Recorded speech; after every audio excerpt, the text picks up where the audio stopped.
Good morning friend. Chem Quest Academy में आपका स्वागत है। आज हम बीएससी सेकेंड सेमेस्टर के टॉपिक केमिस्ट्री ऑफ प्रोटीन के बारे में स्टडी करेंगे, जो एनईपी 2020 के सिलेबस के अनुसार होगा, जो लगभग भारत के सभी यूनिवर्सिटीज़ में के सिलेबस से मैच करेगा। तो दोस्तों चलिए बिना लेट किए हम लोग टॉपिक को स्टार्ट करते हैं। तो हम स्टडी करेंगे केमिस्ट्री ऑफ प्रोटीन के बारे में।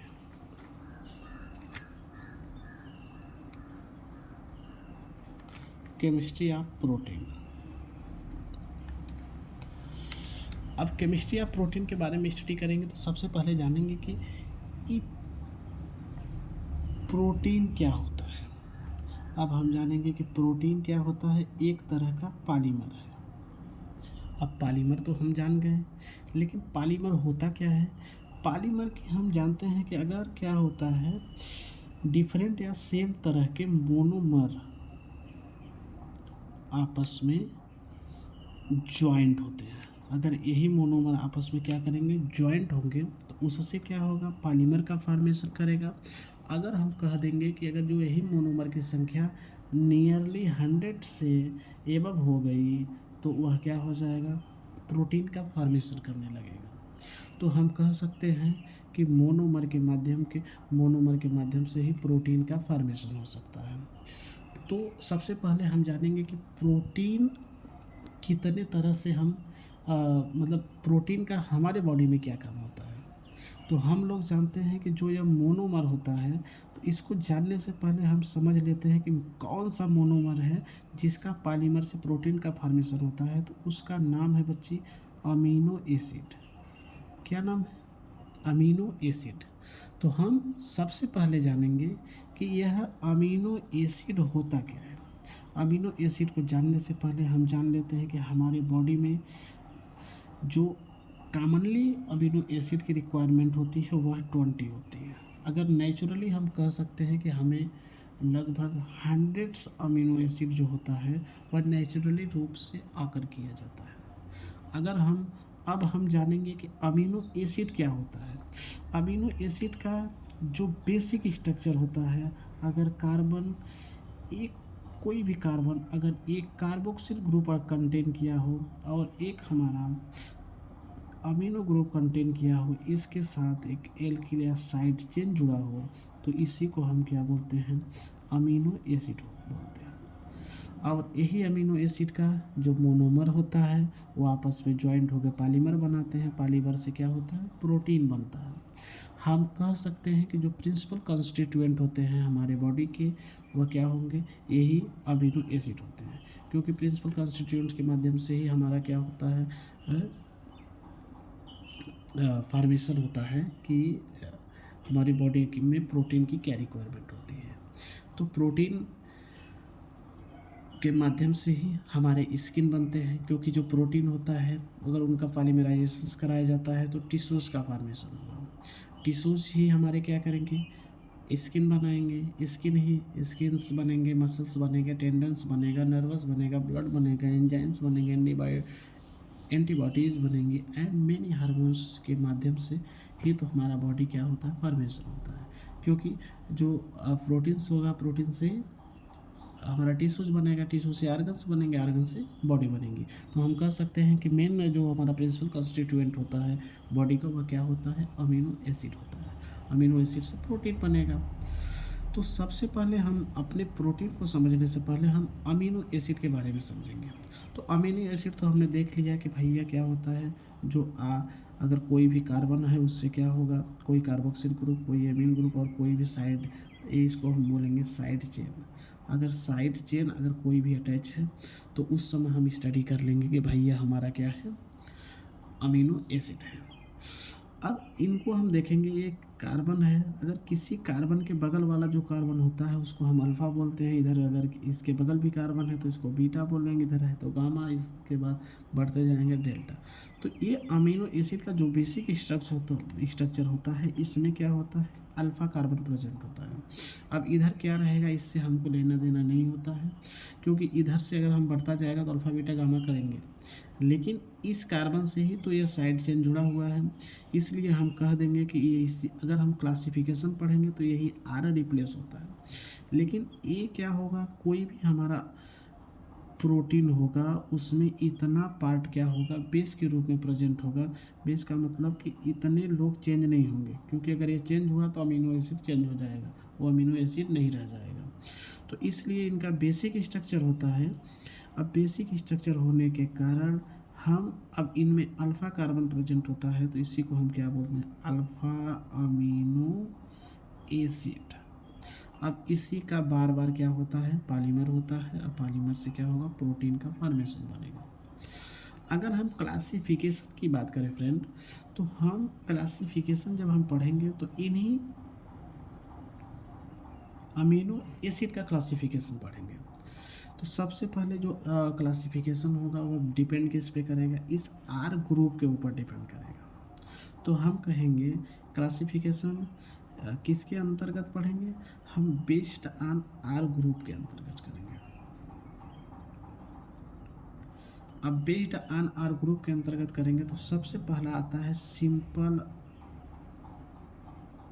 Amino acid. Simple amino acid जैसा नाम से क्लियर हो रहा है कि सिंपल है। सिंपल का मतलब no any functional group contain. अगर कोई भी फंक्शनल ग्रुप कंटेन नहीं किया है तो वह हमारा क्या कहलाएगा, सिंपल अमीनो एसिड। अगर हम एग्जाम्पल की बात करें कि यह कौन सा एग्जाम्पल है जो हमारा क्या होगा, सिंपल अमीनो एसिड के अंतर्गत आएगा, तो इसमें है हमारा पहला हम पढ़ेंगे ग्लाइसिन के बारे में, दूसरा होता है एलानिन के बारे में, फिर होता है वैलिन के बारे में, फिर ल्यूसीन होता है, फिर आइसोल्यूसिन होता है। अगर हम इसके एब्रीविएशन के बारे में बात करेंगे, एब्रीविएशन थोड़ा कहने में बच्चा अजीब लग रहा है, लेकिन एब्रीविएशन है ARRIVIA। एब्रीविएशन का मतलब होता है संक्षिप्त रूप, शॉर्ट फॉर्म।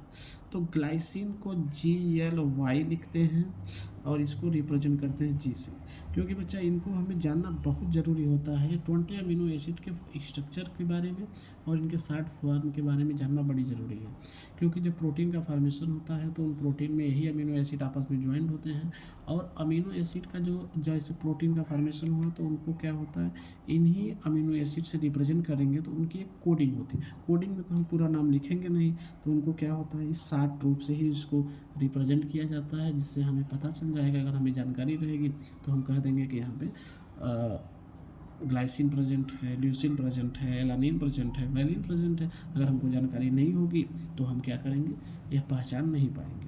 इसलिए सबसे ज़रूरी होता है कि हम पढ़ते समय इनके नाम के साथ इनके स्ट्रक्चर को ज़रूर लर्न कर लेंगे। तो ग्लाइसिन को हम रिप्रेजेंट करते हैं GLY, जिसको शॉर्ट रूप में G से। एलानिन को होता है ALA, इसको हम A से रिप्रेजेंट करते हैं। वैलिन को भी AL, इसको हम B से रिप्रेजेंट करते हैं। ल्यूसिन को LEU, इसका नाम थोड़ा सा गड़बड़ हुआ है, LEUCIN होता है, तो LEU, और इसको हम रिप्रेजेंट करते हैं।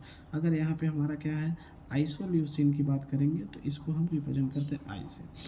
हम कह सकते हैं कि यह जो R ग्रुप होता है, अगर ग्लाइसिन होगा तो R ग्रुप रिप्लेस हो जाएगा H के माध्यम से।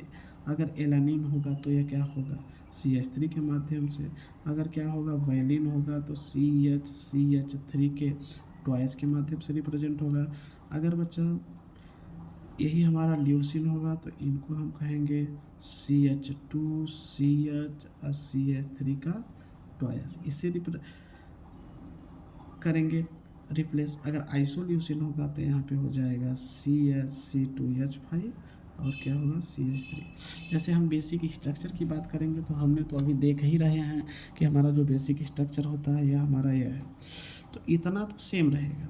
ये R की ओर क्या होगा, रिप्लेस होगा। जैसे हम इसको अगर बनाए बच्चा तो यह क्या होता है, HOC। अगर हम इसकी क्या बात करें, स्ट्रक्चर की बात करें कि हमारा स्ट्रक्चर क्या होगा, तो HOC CHNH2, यह तो हमारा रहेगा, यही हमारा क्या है, R ग्रुप है।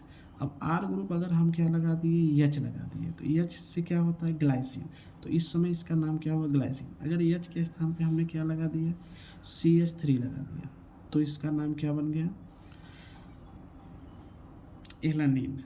अगर यही आर के स्थान पे हमने क्या लगा दिया, CH3 का ट्वाइस, तो इस समय इसका नाम क्या हुआ, वैलिन हो गया।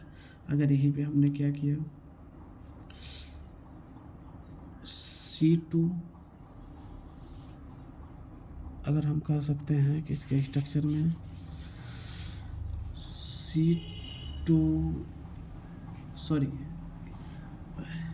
वैलिन के स्ट्रक्चर में हम क्या करेंगे, CH2 CH3 का ट्वाइस रहेगा। अगर हम स्ट्रक्चर बनाए वैलिन का, तो देखो वैलिन का स्ट्रक्चर इस तरह से होगा, इतना तो सेम रहेगा NH2। यही जो आर ग्रुप होता है इसके स्थान पे क्या हो जाएगा, CH2 CH और CH3 का ट्वाइस। तो यह स्ट्रक्चर किसका हो गया बच्चा, वैलिन का, सॉरी ये ल्यूसिन का स्ट्रक्चर किसका हो गया, ल्यूसिन का। आइसोल्यूसिन करेंगे तो इसके स्थान में बच्चा उसका क्या आ जाएगा, ये फार्मूला आ जाएगा CH2H5 CH3, इसके पूरे स्थान पे। ठीक है फ्रेंड, तो हमने पढ़ा आज सिंपल अमीनो एसिड के बारे में।